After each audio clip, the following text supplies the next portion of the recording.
So I'm the director of the Big Data and Data Science Technological Unit at Eurecat, the Technology Center of Catalonia, where we try to help all the Catalan ecosystem of enterprises and organizations innovate based on technology. In our team, I am the director of the Big Data Center of Excellence in Barcelona, also an initiative that we launched 4 years ago in order to promote the data culture in Catalonia.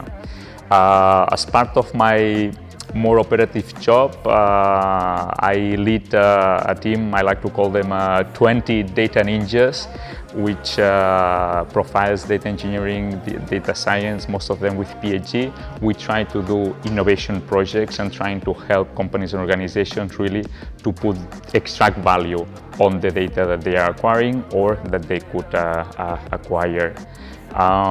With the Big Data Center of Excellence in Barcelona, we really try to come up with different activities, linking the dots with different organizations in order that we end up with a very strong ecosystem in Catalonia of technological companies providing cool and innovative technology, as well as adoptive organizations that they make a real good use of them.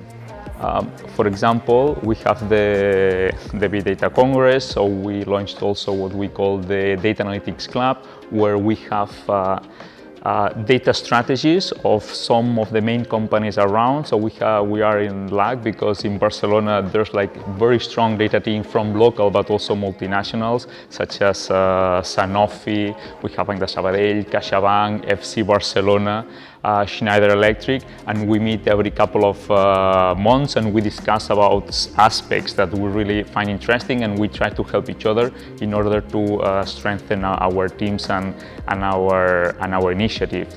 We also organize a meeting between university professors and HR and data team leaders of enterprises, so they express their worries, their concerns, so they define future collaboration strategies.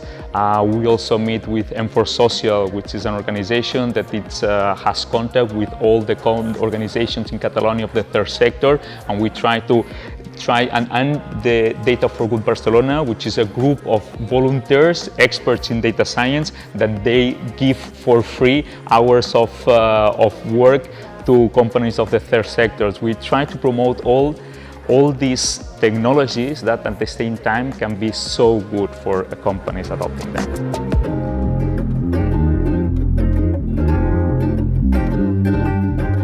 One of the main activities that we do in the year is this Congress, the Big Data and AI Congress, that this year is going to be in its 4th edition. And it has become always, for us, kind of like the main point of contact of data professionals in Catalonia.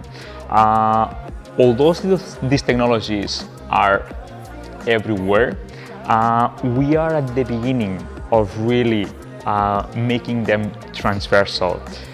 In order for an organization to really take all the benefit, we need a shift of culture. We talk a lot about the data culture. We have to be more prone to sharing information to the right people, but putting more into privacy, being more transparent with the actions and the errors that everything you can learn between departments, within organizations. So we need to push all this culture, and then in order to convince a lot of potential users, we have to show them concrete cases. So with this objective, we created the Congress, where we bring a couple of international speakers that they give the worldwide vision, but then a lot of projects that come from companies around here, that other companies can feel that they are near, and not only for big companies, from small.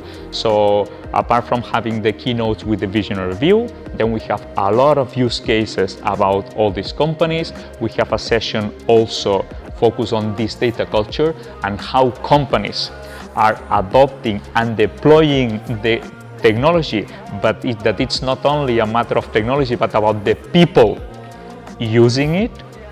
And then we have a bunch of more technological speeches on the most hot topics that can be a bit inspirational about which is this technology gonna go in a couple or 3 years.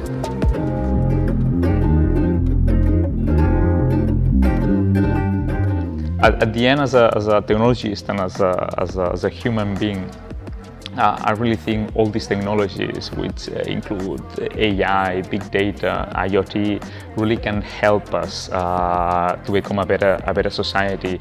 At the end, we are developing the foundations of machines being able to do the work that we don't like to do. Or this is how it should be.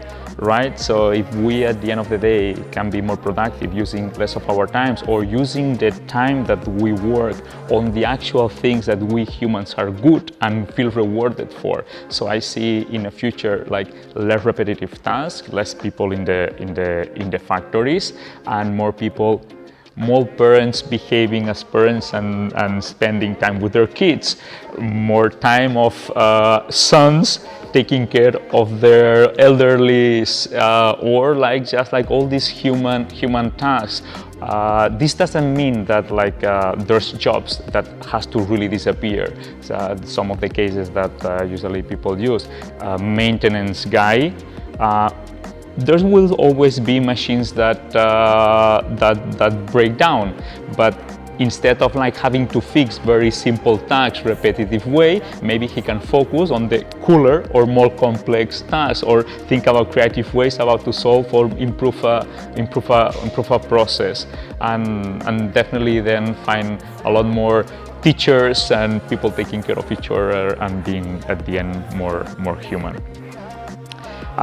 In order to achieve this vision, though, is very important that we encourage the debate, and there's an ethical debate that has to be that it's taking place, but it really has to be promoted about which is the ethical view, which is the future that we all want, and how research is done in this way.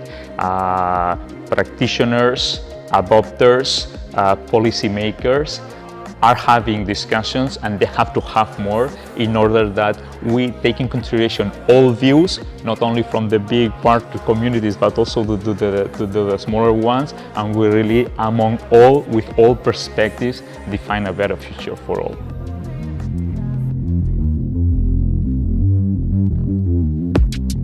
JET8, so I'm a big believer about a couple of aspects. So one is the motivational one. So people have strong interest, specific. They can have it with very different people, but like motivations that about specific subjects are very personal. And what I'm tired to see generalities that are fine, but really to come into more depth and like finding people interested in these specific things, it's a part of my life that I enjoy the most. So like having a platform that actually helps you in this is very good. And the other aspect is kind of like the foundational principles of who's the owner of the data, which is the owner of the context. This is a very hot topic right now on the data and algorithms discussions, and it cannot have another answer that is the one producing it is the owner. I'm the owner of my data, and I have to be the one deciding with who I share it and with which purposes. Laws like GDPR has helped a lot, but still there's a long way to go, especially talking about the specific ethical aspects that have to be taken in place.